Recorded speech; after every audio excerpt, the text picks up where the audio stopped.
What's going on, you guys? Bryce McKinley, Coach Sharpen. You know what time it is. In this video, I want to talk to you about establishing boundaries and setting expectations with your business partner. There's several reasons that this is important, but by the end of this video, you're going to know 2 or 3 things that stick for you and help you establish those boundaries, set expectations for you and your business partner to have one of the best outcomes that can be available. Come with me. If you don't know Bryce, he's crushing it.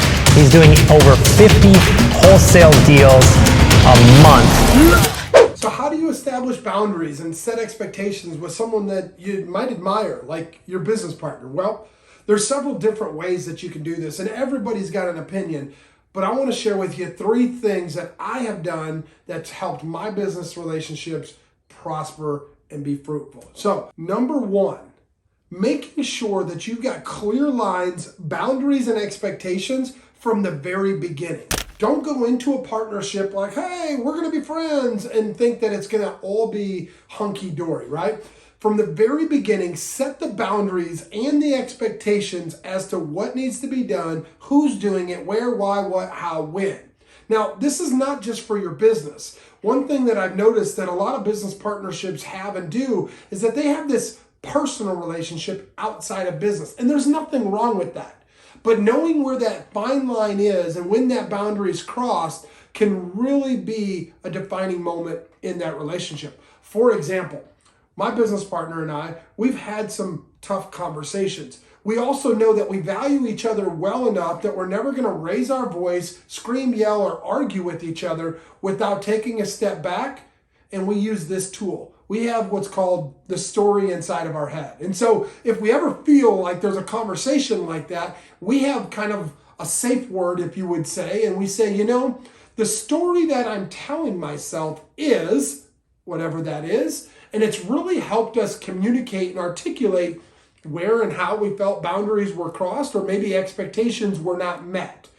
Second to that is establishing those boundaries and expectations from the very beginning, so that way they don't interfere inside of your personal life. And what do I mean by that? Well, my business partner is single and he works out and he has some things going on in his life that I just don't and or can't do. Why? Because I'm married, I have kids, and we have different family lifestyles, right? Do we have the same values? Absolutely. Do we have the same morals? Absolutely. Do we love doing the same stuff? Absolutely.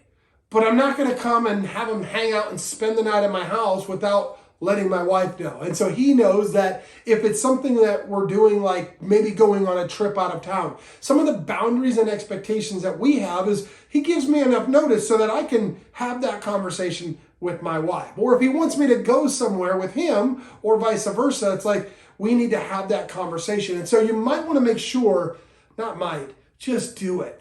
Be very clear on what those boundaries look like, both personally and professionally from the very beginning.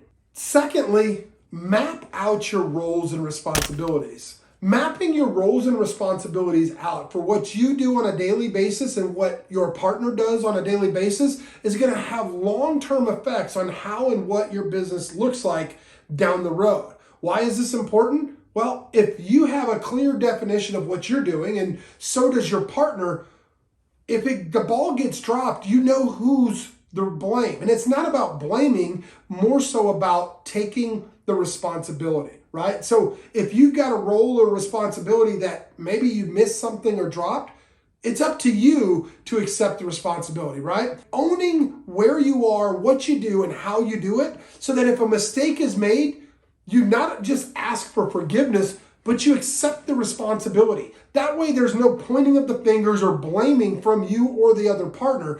And when you do that, you're going to be in a good position to know how and what roles and responsibilities need to be delegated, outsourced, and or communicated between the two of you.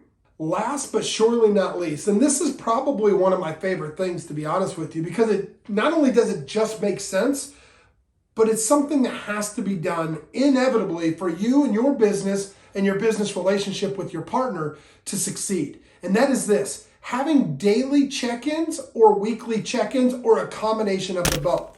When our business was first just getting started, my business partner and I talked every day, 2 or 3 or 4 times throughout the day. Do we need to do that now? Absolutely not. Do we enjoy talking to each other? Sure. We love to talk and we love to catch up and see what other ideas each other has. But it's just not necessary now. And so we have a weekly check-in to where it's like, what's our blind spot? What do you need help with? And who needs help most on the team? And then second to that is not only about us and the team, but what is the organization missing? And we have a structured call once a week. And if you're not doing it at very least once a week, you're going to fail. And you're going to fail miserably because why?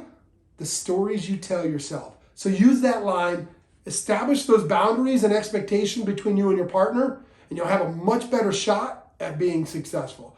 I hope this helps. God bless. Stay sharp. And I'll see you at the top. Peace. Hey guys, Bryce McKinley here, Coach Sharpen. You know what time it is. I want to personally thank you for watching these videos. You see, you might want to subscribe to this channel, and I'm not just saying that to get more followers, but the knowledge that I drop, I guarantee you won't get anywhere else. You see, the information that I give is not just the fluff that every other guru and guru talks about. You might want to stay alert for what's happening next. So, subscribe, hit the notification bell to keep you posted. You're not going to want to miss what I drop on this channel.